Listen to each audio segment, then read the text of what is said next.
Styles అంటే already మనం చూసుకున్నాం. తర్వాత క్యాస్కేడింగ్ స్టైల్స్. క్యాస్కేడింగ్ స్టైల్స్ అంటే ఏంటి అంటే యాడ్ అంటే ఓవర్ రైడ్ అని అర్థం. క్యాస్కేడింగ్ స్టైల్స్లో మెయిన్గా యూజ్ చేసేది ఒక సింగిల్ సెట్ ఆఫ్ రూల్స్ని మాత్రమే వర్క్ అవుతుంది. అలానే ఇంపోర్టింగ్లోని మల్టిపుల్ స్టైల్స్ అనేవి మన సెకండరీ కింద యూజ్ చేస్తాం. దాన్ని మాత్రమే క్యాస్కేడింగ్ స్టైల్స్ అంటాం. స్టైల్ రూల్స్ వచ్చేసరికి మనం ఇందాక ముందు టైప్స్లో చెప్పుకునేటప్పుడు 2 టైప్స్ చెప్పుకున్నాం. Selector and declaration. అవి సేమ్ స్టైల్ రూల్స్ అనేవి ఇక్కడ అప్లై చేస్తాం. వాటిలో 2 టైప్స్, ప్రాపర్టీస్ కానీ వాల్యూస్ కానీ. అలానే క్లాసెస్ అంటే ఏంటి? క్లాస్ అంటే ఏంటి? క్లాస్ అనేది ఒక బ్లూ ప్రింట్. అది మనం ఓన్లీ జావాస్లో వాటిలో నేర్చుకునేటప్పుడు. ఇక్కడ క్లాస్ అంటే ఏంటి అంటే అప్లై చేస్తుంది ఒక యూజర్ యొక్క చాయిస్ని.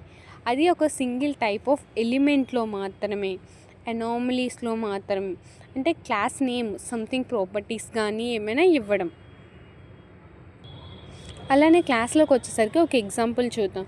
ప్రతిదానికి కామన్ మనం ఎక్కడ క్లాస్ అనేది అప్లై చేసాము అంటే H1 క్లాస్లో కానీ, అంటే హెడ్ ట్యాగ్లో కానీ, పారాగ్రాఫ్ ట్యాగ్లో మాత్రమే అప్లై చేసుకున్నాం.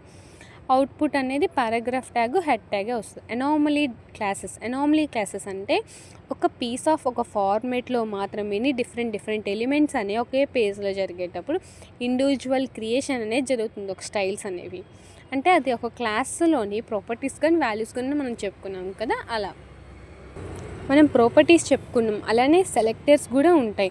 ఆ 2 టైప్స్, 1 సెలెక్టర్ అండ్ సెలెక్టర్ 2.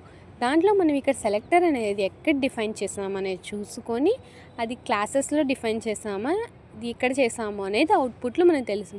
అంటే మనం ఇక్కడ ఎక్కడ డిఫైన్ చేసాం, హెడ్ 1 క్లాస్లో పారాగ్రాఫ్ ట్యాగ్లో మాత్రమే డిఫైన్ చేసాం.